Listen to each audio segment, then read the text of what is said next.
ni muganga ubimenya mu gihe umwana akiri isugi. Umwana w'umukobwa akarinda yagera mu myaka 18, 17 utari wabona imihango, cyangwa akakubwira ati ndagenda mbona inda yanjye igenda iba nini. Kuva hari igihe numva mpindutse, wagereranya ukagenda ureba ugasanga ni nko mu gihe cyo kujya mu mihango.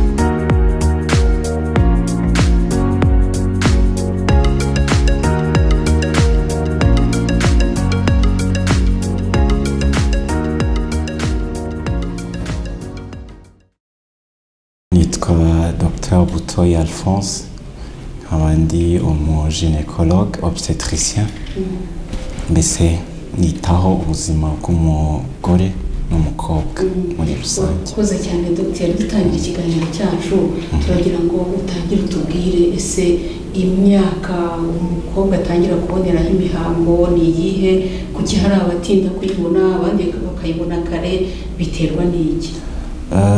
Murakoze. Ubundi urugero rujyanye no kugimbuka cyangwa mu gihe umukobwa abona impinduka mu mubiri we ari nabwo abona n'imihango, bibaho hagati y'imyaka 11 kugera kuri 15. Muri iyo ngiyo ashobora kuzaho mbereho imyaka 2 cyangwa akazaho nyuma y'imyaka 2. Bise kugera ku myaka, kuva ku myaka 9 umwana w'umukobwa ashobora kubona imihango, no kugera kuri 17 icyo gihe ntabwo aba yari yarenza. Biterwa n'iki se kugira ngo hari abayibona kare n'abandi bayibone batinze? Kuyibona kare habaho impamvu nyinshi, ariko iz'ingenzi cyane hari ibyo twita prédisposition génétique cyangwa karemano yo mu muryango umwana w'umukobwa avukamo. Hari abo mu muryango bagira imihango iza vuba, n'abandi bagira imihango ishobora gutinda kuboneka, cyangwa bikava no ku mirire y'umwana w'umukobwa. Abana barya neza, bakura neza, bagira imihango iza vuba. Imibereho yindi ni ibijyanye n'imibereho y'ubuzima, ibikoresho bakoresha, indyo barya zirimo imisemburo zimwe na zimwe za estrogene, ibi byo mu bikombe tutazi, mbese indyo ziri rafine zijya zibamo ibintu by'imisemburo bishobora gutuma umwana w'umukobwa yabona imihango igihe mbese kijeho mbere. Hari n'ibikoresho byo mu misatsi kodefriza, kuri bamwe abana bamwe buriya habamo za estrogene kuri ziriya produit bashyira mu mutwe zigatuma umuntu ajya mu mihango kare. Yego, zibamo amaproduit nabyo bishobora gutuma umwana w'umukobwa ajya mu mihango kare. Urakoze cyane Dr. Hanyuma se iyo umwana arengeje ya myaka 17 atarabona imihango, hari igihe aza kwa muganga mukayizanira mukayiprovoka ikaza? Birashoboka ko tureba impamvu yabiteye, nicyo kintu cya mbere. Ntabwo twihutira kujya kuyiprovoka, ko hari n'igihe usanga afite ikibazo cy'imisemburo, ashobora kuba afite ikibazo génétique, ibyo bita syndrome de Turner, cyangwa akaba afite ubumuga mu myanya y'imyibarukiro. Ibyo nabyo hari abagira imihango itinda kuza ari uko yirunze ahantu, byo twita hematocolpose, imperforation ya hymen ni kariya gahu k'ubusugi, iyo katapfumuye neza cyangwa kadapfumuye na gato, umwana w'umukobwa ntashobora kubona imihango, azayibona ari uko yuzuye mu nda atangiye kubabara. Ibyo nabyo ni bimwe mu mpamvu. Cyangwa akagira ubumuga bwo kutagira za nyababyeyi nabyo bishobora gutuma atabona imihango kandi ibyo byatuma atabyara cyane. urakoze cyane dogiteri, ndagira ngo utubwire ese kuki hari ababona imihango mikeya kandi igihe gito, abandi bakabona imihango myinshi cyane akaba yanava ukabona biratembye? Urakoze cyane. Ahanini akenshi imihango myinshi cyangwa mike biterwa n'impinduka z'imisemburo. Hari abagore cyangwa abakobwa bagira imisemburo runaka, imisemburo mvuga hari ibyo twita axe hypophyso gonadotrophy, nyine axe iva mu gace ko mu bwonko kitwa hypophyse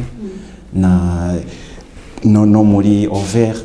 Icyo gihe ni imisemburo ikorana. Iyo hagize ikibazo muri iyo ngiyo, umwe muri iyo ituruka muri ibyo bice, bishobora gutuma imihango iba myinshi cyangwa iba mike. Icyo gihe se umuntu yabireka gutyo cyangwa hari imiti mwamuha bikagabanuka? Ntabwo ugomba kubireka gutyo, kubera ko kenshi hari n'igihe bishobora kugira ingaruka mu myororokere ye, cyane cyane nk'igihe afite ikibazo cy'imisemburo yitwa za estrogene, za progesterone, yewe n'uwo bita prolactine. Iyo ni imisemburo imwe iyo ihungabanye gato ishobora gutuma kubona umwana bishobora kuba intambara. Dogiteri, ese ntihari igihe umuntu ashobora kwibwira ko ari mu mihango naho ari ubundi burwayi yagize? Icyo gihe wabimenya ute? Murakoze cyane. Ibyo nabyo birashoboka, cyane cyane ko hari nk'abana b'abakobwa bamaze gukuraho gato, navuga nko muri za 20, cyangwa abagore ashobora kugira ibibyimba mu nda, ashobora kugira ibibyimba bita fibrome cyangwa myome bijya munsi y'agahu kazana imihango, akaba yagira amaraso ava mu gihe kitari igihe cy'imihango, cyangwa no mu gihe cy'imihango ikaba yaba myinshi bitewe n'ibyo bibyimba. Icyo gihe rero bisaba ko tureba impamvu yabyo, tukamucisha muri ecography, tukareba n'iyo misemburo niba atari yo mpamvu, tukamufasha dukurikije ikibazo gihari. Urakoze cyane Dr. Butoyi. Hari igihe nanone hari abagore bamwe cyangwa abakobwa bajya mu mihango akaribwa cyane, akarwara akaremba, n'abandi bitagira icyo bitwara. Ibyo biba byatewe n'iki? Ahanini imihango ibabaza ikunze guturuka ku misemburo navuga iturutse mu maraso yitwa prostaglandine, cyangwa no mu gihe umwana w'umukobwa cyangwa umudamu yegera igihe cyo kujya mu mihango, periode prémenstruelle, agira iyo misemburo ikaba myinshi.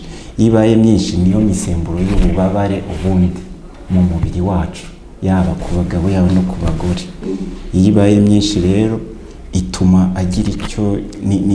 agira utuntu tumeze nk'uduse tubabaza, akababara mu gihe cy'imihango. Icyo gihe se hari imiti mubaha? Icyo gihe abenshi tubaha imiti zo bita non steroids drugs cyangwa anti-inflammatoire non steroidien, niyo dukunze kubaha kugira ngo igabanye iyo misemburo ya prostaglandine. Hari n'igihe ashobora kubabara hari ikindi kibazo gikomeye inyuma cyo bita endometriose. Endometriose ubundi endometre ni agahu k'imbere muri nyababyeyi kavamo imihango, gashobora kugira navuga n'ubumuga kakajya aho katagenewe, kuri za overe, kumara, inyuma ya uterus, yewe no mu bihaha rimwe na rimwe bijya bibaho, nuko bibaho gakeya, cyangwa mu mukondo umugore akabwira ati ndajya mu mihango, abona n'uturaso tuje mu mukondo. Icyo gihe tutangira gukeka ibyo bya endometriose. Cyangwa ati ndajya mu mihango nkagira agakorora. Hari igihe aba afite iyo endometriose mu bihaha, akagira gukorora kubera uturaso twagiye mu bihaha.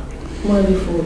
Yego, bibaho imiti yo kubivura, ariko nabyo ni ibintu iyo byabaye bikomeye cyane bishobora kwangiza izo za overe cyangwa na trompe, imiyoborantanga, bikaba byatuma habaho ubugumba.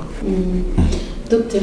hari abantu bakunze kubwira cyane cyane hano b'abakobwa baribwa mu mihango ngo ushaka ko mukora imibonano mpuzabitsina birakira, ntibatinya no kuvuga ko abaganga babibabwiye. Ese nibyo Dr.? Ibyo navuga ko ari ubuyobe, cyane ko ntaho bihuriye.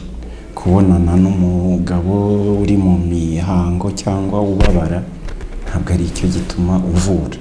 Kandi hano bavuze ko kariya gahu ka virginite nako gashobora gutera umuntu ikibazo kanze gutobo, gusa bakamutoboreye ntibaba boroheje ikibazo. Ntabwo ari byo cyane, kubera ko ibyo ni muganga ubimenya mu gihe umwana akiri isugi.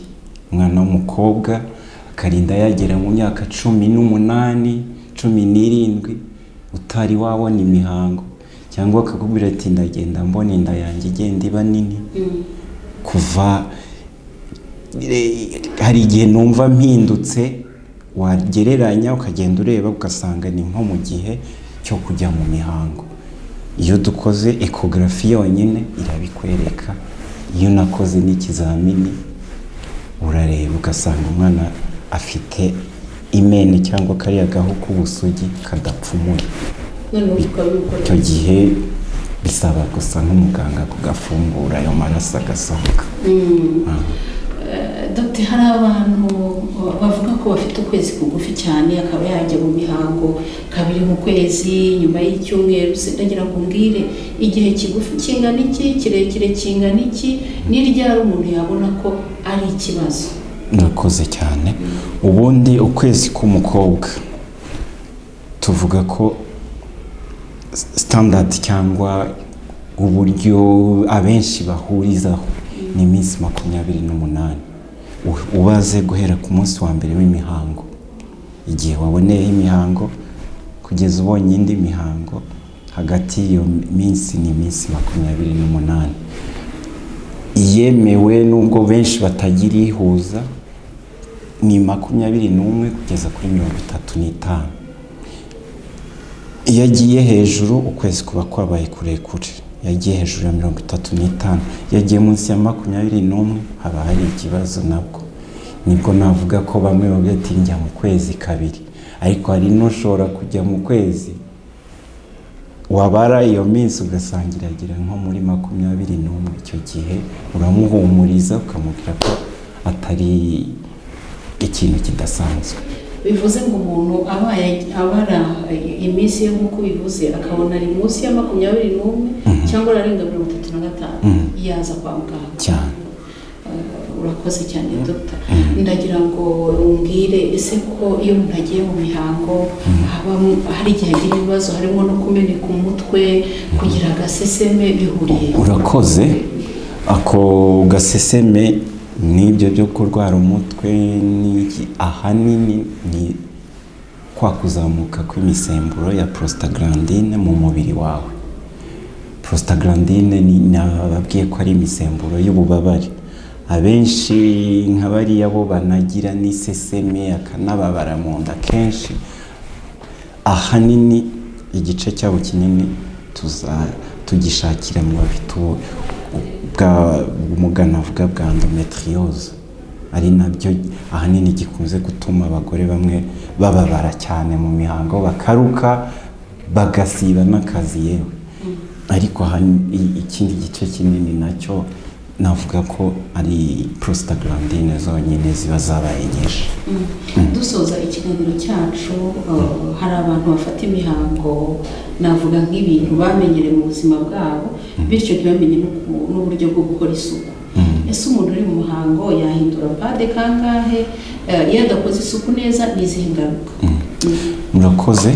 Ubundi guhindura kotegisi cyangwa padi biba byiza inshuro 3 kuri 4 ku munsi, bitarenze aho ngaho. Umwana w'umukobwa agakaraba neza n'agasabuni, ntabwo bivuze ngo yinjire mu gitsina ajye gukarabamo, ko nabyo si byiza, aba arimo kwangiza ibyo twita flore naturelle cyangwa microbe zisanzwe zibera mu gitsina zituma ubusharire bwaho bufasha ntihagire microbe zituruka hanze ngo zize zimutere uburwayi. Iyo atinda cyangwa atanahindura, akenshi amaraso ubwayo ni ibiryo bya za microbe ziturutse hanze, ni nk'aho barimo kuzihamagara ngo zize zihororokere zimutere uburwayi. Ashobora kuhagirira infection vaginale, ashobora kuhagirira na infection yo mu ruhago, izo twita infection urinaire. Mbese ni byiza kugira isuku no guhindura byibuze inshuro 3-4 ku munsi. Si na byiza cyane kuhagumisha hashyushye cyane, yambaye padi n'ibyo navugaga igihe kinini cyane, kubera ko nabwo aba arimo gutuma za microbe zibona aho ziyongerera.